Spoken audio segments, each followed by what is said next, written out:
অন্নপূর্ণা ভান্ডারের পিডিএফ ফর্মটি already download করেছি, যেটা স্ক্রিনে দেখতে পাচ্ছেন। চলুন ফর্মটি ওপেন করে নিই। ওপেন করা মাত্রই এখানে দেখুন টোটাল 12টা পেজ রয়েছে। 1 নম্বর পেজে এই মুহূর্তে রয়েছি, টোটাল 12টা পেজ রয়েছে। তো 1 নম্বর পেজে কি বলা হয়েছে, ফর্ম ফিলআপের যে গাইডলাইনগুলো, যেখানে বলা হয়েছে অন্নপূর্ণা যোজনা পারিবারিক তথ্য সংগ্রহের ফর্ম। আমরা সাধারণত জানি আবেদনপত্র বা আবেদনের ফর্ম, কিন্তু এখানে লেখা রয়েছে পারিবারিক তথ্য সংগ্রহের ফর্ম।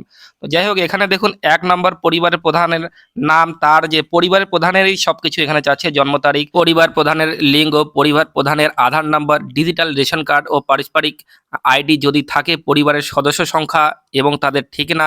এখানে পাশে স্থায়ী ঠিকানা লেখা রয়েছে, যোগাযোগ নম্বর অর্থাৎ মোবাইল নাম্বার।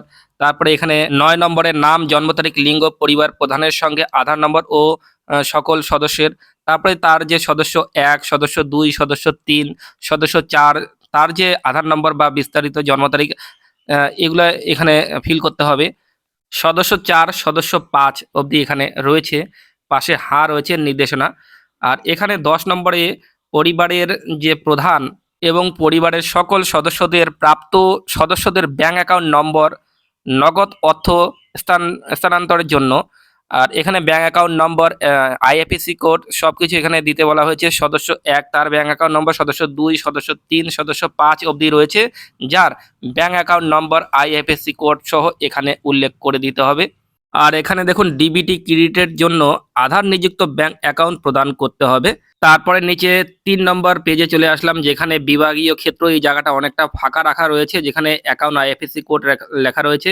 তারপরে নিচে এখানে দেখুন 11 নম্বর ইপিক নাম্বার, এখানে সকল প্রাপ্তবয়স্ক সদস্য ভোটার তালিকার যে অংশ, তার যে এপিক নাম্বার, বিধানসভা ক্ষেত্র নম্বর, অংশ নম্বর, পার্ট নাম্বার সবকিছু এখানে উল্লেখ করতে বলা হয়েছে। তো পরিবারের সকল সদস্যর যে এপিক নাম্বার, বিধানসভা ক্ষেত্র নম্বর, অংশ নম্বর সবকিছু, যেমন এখানে সদস্য 1, 2, 3, 4, 5 অবধি রয়েছে, এপিক নাম্বার সহ প্রদান করতে হবে।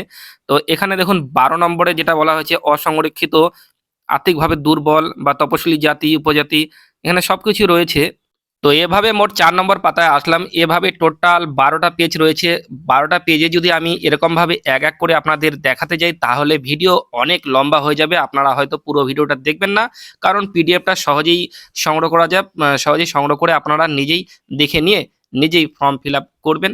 কারণ এখানে আরও কিছু উল্লেখ রয়েছে, যেমন 4 চাকা গাড়ি আছে কিনা, পাকা বাড়ি, 3টা রুম বিশিষ্ট পাকা বাড়ি আছে কিনা, আরও অনেক কিছু এখানে, GST number, income tax file certificate, আরও অনেক কিছু এখানে তথ্য চাইছে।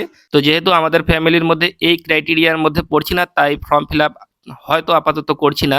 যদি পরে আরও কিছু আপডেট আসে, হয়তো সেক্ষেত্রে ফর্ম ফিল আপ করা যেতে পারে, কিন্তু আপাতত করছি না। তো আপনারা পিডিএফটি সহজেই আপনারা পেয়ে যাবেন, যে কোনো অনলাইন সেন্টার বা যে কোনো সাইবার ক্যাফে থেকে আপনারা ডাউনলোড করতে পারেন। ঘরে বসে নিজে মোবাইল ফোনেও ডাউনলোড করতে পারবেন।